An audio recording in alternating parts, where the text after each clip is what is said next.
Investigators say these members of the music group Free Bands Gang had several ways of defrauding people and businesses across Charlotte. CMPD could not discuss this exact case, but told us they are seeing so many more homegrown identity thieves, they've launched a new task force. Suspected gang members, affiliates are off the streets of Charlotte tonight.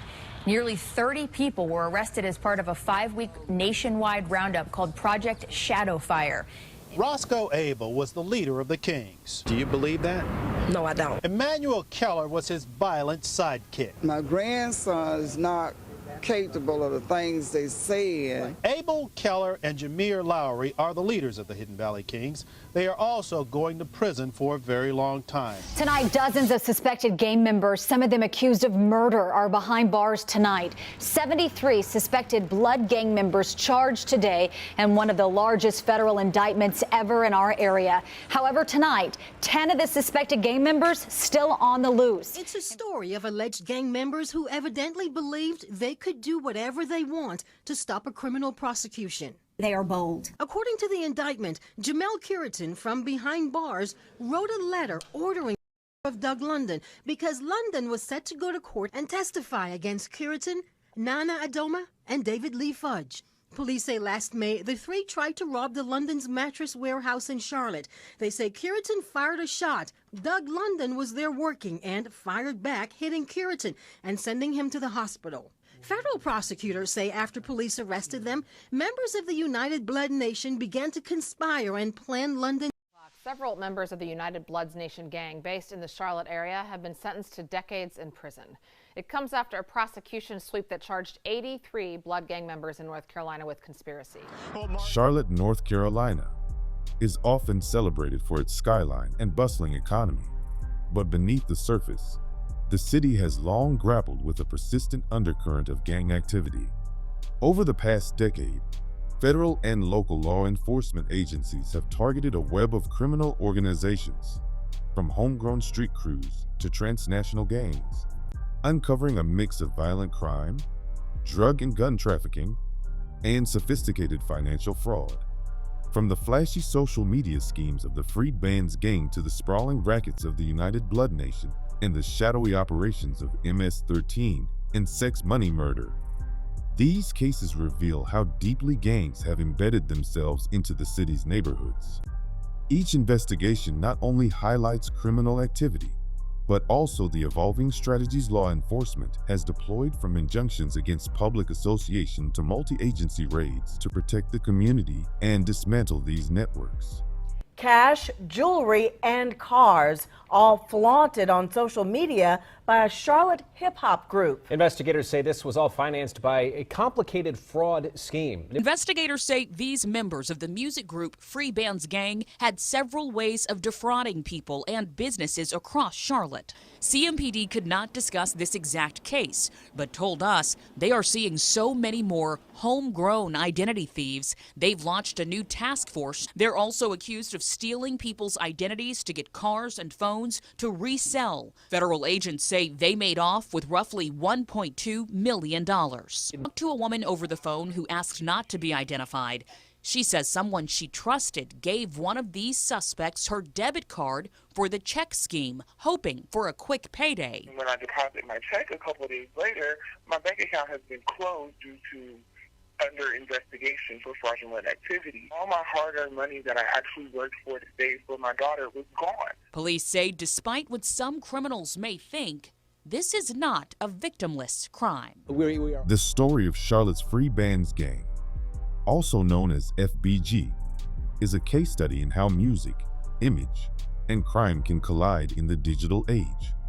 The group, led by local rapper DeMonte Withers, who went by the name Tony Dubos, projected the lifestyle of success. Their social media pages and music videos were filled with images of flashy cars, stacks of cash, designer clothes, jewelry, and firearms. But behind the glamorous facade was a sophisticated fraud operation that federal prosecutors say netted more than $1.2 million over several years. According to a 46-count federal indictment unsealed in December 2017, Withers carried out the scheme from 2014 to 2017. The operation began with what investigators call card cracking, a scam that relies on straw bank accounts. Members of the gang recruited people, sometimes friends and neighbors, to open accounts or hand over debit cards and pins. They would then deposit counterfeit or stolen checks into those accounts and quickly withdraw as much cash as possible before banks realized the checks were worthless. By 2016, the Free Bands gang had expanded their playbook into full-scale identity theft. Using stolen names, social security numbers, and dates of birth, they manufactured fake identification cards and applied for credit, leased apartments, and secured phone contracts in their victims' names. Expensive electronics such as tablets and smartphones were purchased on fraudulent accounts, resold for cash, and folded back into the gang's lifestyle. Investigators later found that members had access to tools for making counterfeit documents, highlighting how far the group had moved beyond simple bank fraud. The federal indictment estimated the scheme generated about $1.2 million in total proceeds. Direct losses to banks from the check fraud alone reached at least $235,000, while the goods and services obtained through stolen identities pushed the damages even higher. Law enforcement agencies, including the Secret Service and Charlotte-Mecklenburg Police, said the group's operation was a clear example of the rise of homegrown fraud networks fueled by social media recruitment. The case did not end with flashy arrests, it led to real prison time. In June 2018, DeMonte Withers, the group's leader, pleaded guilty to conspiracy, bank fraud, wire fraud, and aggravated identity theft. He was later sentenced to 9 years in federal prison, ordered to serve 2 years of supervised release, and to pay more than $1 million in restitution. His co-defendants received sentences ranging from just over 4 years to nearly 6 years, depending on their roles in the conspiracy. For Charlotte, the Free Bands gang case underscored how the image of rap culture and street success could be built on a foundation of fraud. What looked like sudden wealth in music videos and Instagram posts turned out to be stolen money and stolen identities. In the end, the Free Bands gang traded their flashy lifestyle for federal prison cells, leaving behind a cautionary tale of how far some will go to turn image into reality. Tonight, dozens of suspected gang members, some of them accused of murder, are behind bars tonight. 73 suspected blood gang members charged today in one of the largest federal indictments ever in our area. This 162-page indictment details the largest known takedown in North Carolina to date. And today, the CMPD Chief Kerr Putney said the city should see a reduction in crime because of it. Police say these are the faces of thieves and drug dealers living here in our community. 73 of 83 Bloods gang members from across the state taken into custody Thursday. Bang, Glock, and Cutthroat, just a few of the street names some are known by. In May of 2017, Charlotte became the stage for one of the largest gang indictments in North Carolina history. At dawn, federal agents, CMPD officers, and U.S. Marshals stormed neighborhoods across the city and beyond. By the time the sun rose, 83 alleged members of the United Blood Nation, specifically the 9 trade gangsters, said had been indicted and arrested. The sweeping federal case pulled back the curtain on nearly a decade of violence and organized crime, stretching from 2009 all the way to 2017. The 163-page indictment read like a catalog of bloodshed and hustling. Members were charged with racketeering, deletion, attempted deletion, armed robbery, drug trafficking, gun running, bank fraud, wire fraud, and aggravated identity theft. Prosecutors tied the gang to at least 6 deletions and several more attempted deletions across North Carolina. Victims included rivals, suspected informants, and even fellow gang members caught up in internal disputes.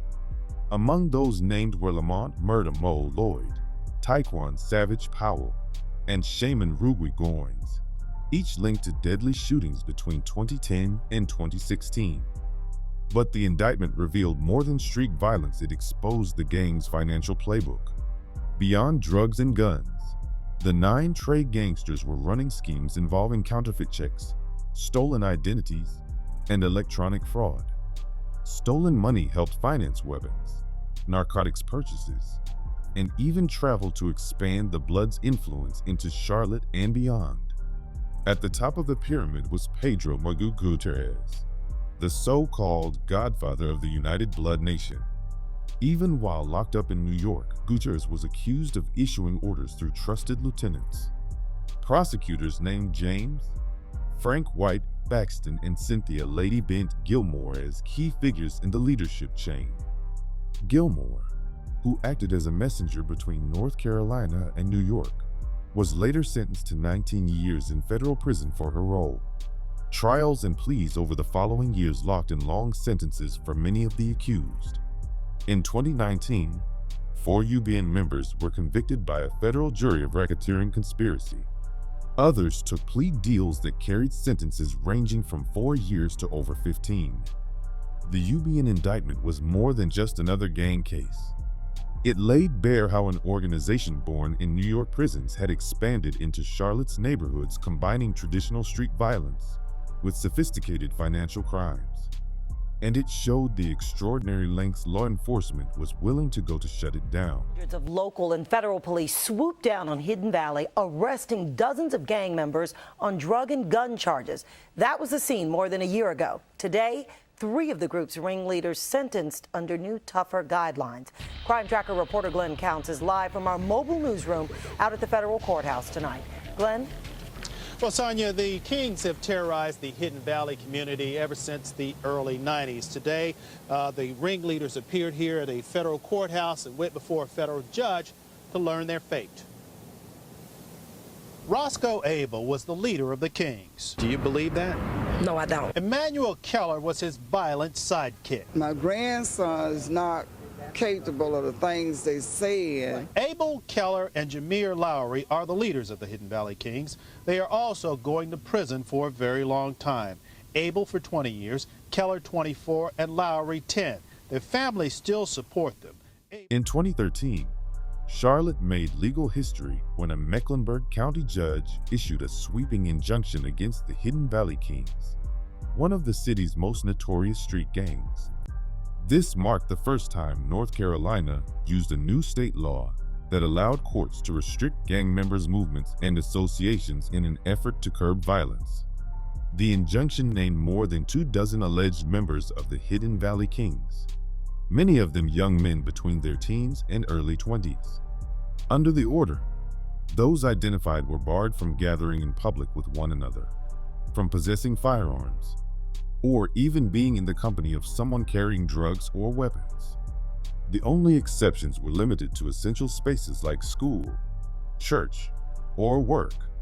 For authorities, the move was about cutting off the gang's ability to regroup on the streets. CMPD and prosecutors argued that when the Hidden Valley Kings members gathered, crimes often followed, whether drug dealing, shootings, or armed robberies. By legally separating them, officials hoped to weaken the gang's grip on the Hidden Valley neighborhood, a community that had long struggled with violence and the Hidden Valley Kings' reputation for intimidation. The results came quickly. In early 2014, 2 alleged members were the first to be convicted of violating the injunction. Prosecutors said the 2 were spotted together in public, and under the law, that alone was a crime. Horton pleaded guilty, while Newton went to trial and was convicted. Both men received misdemeanor convictions, were ordered to pay $180 in court costs, and were required by a judge to either stay in school or remain employed. Not long after, 4 more Hidden Valley Kings members were arrested for similar violations, including being seen together in groups despite the injunction's restrictions. CMPD and the district attorney's office saw this as a sign that the tool could be effective not by locking gang members away for decades, but by creating constant legal pressure and limiting their ability to operate freely in their own territory. The injunction, however, was not permanent. It was only valid for 1 year. meaning the city would need to return to court to renew it. Still, the precedent had been set. For the first time, Charlotte was using the law not just to punish gang members for crimes already committed, but to disrupt the very structure of a gang before further violence could occur. Suspected gang members, affiliates, are off the streets of Charlotte tonight. Nearly 30 people were arrested as part of a 5-week nationwide roundup called Project Shadowfire. Immigration agents worked with local law enforcement on this. They made more than 1,100 arrests across the country. 915 of the suspects were members of gangs like MS-13 or the Bloods. In early 2016, federal agents launched Project Shadowfire, a sweeping nationwide crackdown on violent gangs that reached deep into Charlotte. The 5-week operation was led by U.S. Immigration and Customs Enforcement's Homeland Security investigations, with support from local police departments across the country. By the time it ended, more than 1,100 people had been arrested nationwide, including 915 identified as members or associates of gangs such as MS-13, the Bloods, Serenos, and Norteños. The charges range from drug trafficking and weapons violations to human smuggling, racketeering, and violent assaults. Charlotte was one of dozens of cities targeted. Locally, nearly 30 suspected gang members and affiliates were arrested in Mecklenburg County. Authorities said many of them were tied to national networks, including the Bloods, and had connections to drug and gun trafficking. Their arrests underscored how Charlotte's gang problems were part of a much larger web of organized crime stretching across state lines and into international networks. The raids weren't just about arrests, they also produced major seizures. Nationwide, investigators recovered 20 kilograms of narcotics, more than 150 firearms, and over $70,000 in cash. Officials highlighted these numbers as proof that the operation had struck at the heart of criminal enterprises that fed violence in cities like Charlotte. In early 2017, the Charlotte-Mecklenburg Police Department announced the results of a targeted crackdown on violent groups operating in the city. Police said a surge of shootings 13 in December 2016 alone appeared tied to rival crews with long histories of violence. While not always formal gangs with rigid leadership, these groups carried out what CMPD described as gang-like activity, often clashing violently with each other. CMPD leaders framed the operation as a proactive strike against a cycle of retaliatory shootings, stressing that the arrests and weapon seizures represented a disruption of dangerous networks. Yet officials also acknowledged the challenge of repeat offenders quickly returning to the streets. For neighborhoods plagued by gun violence, the effort offered some relief, but also highlighted how deeply rooted Charlotte's gang-like conflicts had become. In mid-2015, the Charlotte-Mecklenburg Police Department conducted a major sweep targeting 2 rival, gang-like groups in North Charlotte, primarily composed of young men in their 20s living in the Sunstone neighborhood. These factions had been exchanging gunfire for years, and the escalating violence had put residents and their homes at serious risk. Charges against the 20 suspects ranged from shooting into occupied dwellings to first-degree. Among the most serious, Antonio Rollins was charged with the November 2014 demise of 19-year-old Jose Cuestas at a Sunset Road car wash. Rollins and 4 others were also charged with multiple counts of shooting into occupied homes, highlighting the reckless nature of the ongoing feud. Community cooperation proved crucial. Neighbors provided tips and identified suspects, helping law enforcement map shooting locations and incidents. Yet fear of retaliation kept many residents silent. One local described witnessing the growth of these young men into adulthood, noting that their weapons had become more dangerous and their actions increasingly violent, leaving bullet holes in homes as grim reminders of the conflict. Authorities emphasized that while these groups lacked formal gang hierarchies, their coordinated violence and territorial disputes mirrored organized gang behavior. The arrest significantly reduced gunfire in the area, offering some relief to a community long plagued by retaliatory shootings and public danger. CMPD made it clear that even loosely organized crews would face serious consequences when their actions threaten public safety. 14 double of a popular Lake Wiley couple pulled the curtain back on gang violence in the Charlotte area. Today, 2 members of the Blood Nation gang were sentenced to life without parole for those. It was Jamel Curitin, nicknamed Murder Mel, who said he was sorry for the deaths of Debbie and Doug London. They were found shot to death in their Lake Wiley home. Their was ordered by Curitin to stop them from testifying against him for the robbery of the mattress warehouse store that they owned. Offered a chance to speak, he said, "I made my own choices. They didn't deserve this." Malcolm Hartley, whose gang name was Bloody Silent, actually pulled the trigger. The Londons, who infuriated the gang by going to court each time Curitin had a hearing. In court today, Hartley's mother said her son was not a monster. His lawyer said at one time Hartley was going to join the Navy, but never made it. Indictment. Jamel Curitin from behind bars wrote a letter ordering of Doug London because London was set to go to court and testify against Curitin, Nana Adoma, and David Lee Fudge. Police say last May, the 3 tried to rob the London's mattress warehouse in Charlotte. They say Curitin fired a shot. Doug London was there working and fired back, hitting Curitin and sending him to the hospital. Federal prosecutors say after police arrested them, members of the United Blood Nation began to conspire and plan London. The indictment says in September, Malcolm Hartley got a gun. Later that month, Breonna Johnson allegedly joined Fudge and Hartley in a gang meeting to discuss her membership and her duty to drive Hartley to commit shootings. Tonight, Johnson's mother told me she seriously doubts her daughter was trying to be initiated into that gang. She said Johnson really liked Hartley and wanted to be cool and got caught up. But the next month, the indictment says Johnson went through with the plan, driving Hartley to the London's Lake Wiley home, where prosecutors say he the couple. But when the gang allegedly had a witness to beat the criminal justice system, it brought the wrath of the federal government. 6 members of the United Blood Nation, UBN gang, have been charged in connection with the October 2014 deletions of Doug and Debbie London, a business couple from Lake Wiley. Court documents reveal that 3 of these gang members had previously robbed the London store and were attempting to prevent the couple from testifying against them. The defendants now face federal charges, and prosecutors have indicated that they could receive the death penalty. The couple, 61-year-old Debbie London and 63-year-old Doug London, were found shot in their Tioga Road home on October 23, 2014. Their son, Daniel London, discovered the bodies and immediately called 911. Following an FBI raid on Charlotte's UBN network, 12 gang members were charged in a racketeering conspiracy. Investigators revealed that Curitin, Adoma, and Fudge had previously robbed the London's mattress store, and the gang later conspired to kill the couple to prevent them from testifying in court. Authorities described the gang as operating under a structured set of rules known as the 31 and using a ranking system.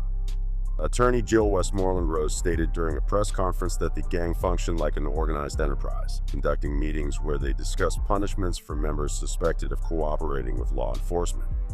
According to court documents, on October 1, Hartley and Johnson conducted surveillance on the mattress warehouse of Pineville in an attempt to locate and delete the Londons. Their intent was not only to stop the couple from testifying, but also to retaliate against them for participating in legal proceedings related to the earlier robbery. During that robbery, Doug London had defended himself in his store by shooting one of the suspects, later identified as Curitin, who was then arrested on state robbery charges. Authorities say that following Curitin's arrest, gang members exchanged correspondence and conspired to eliminate Doug London, described as the only eyewitness to the robbery. The indictment states that in September 2014, Malcolm Hartley obtained the firearm that was later used in the deletions. That same month, Breonna Johnson attended a gang meeting where she pledged her loyalty to the group and agreed to drive Hartley during shootings. Johnson's mother later told reporters that she doubted her daughter was trying to be initiated into the gang, suggesting instead that Johnson was influenced by her desire to impress Hartley. On October 5, the gang held a meeting in Greenville, South Carolina. 2 days later, they conducted a phone conference to finalize plans for London's deletion. When an initial attempt failed, Fudge allegedly sent a text confirming that he had sent the hit, ordering the deletion.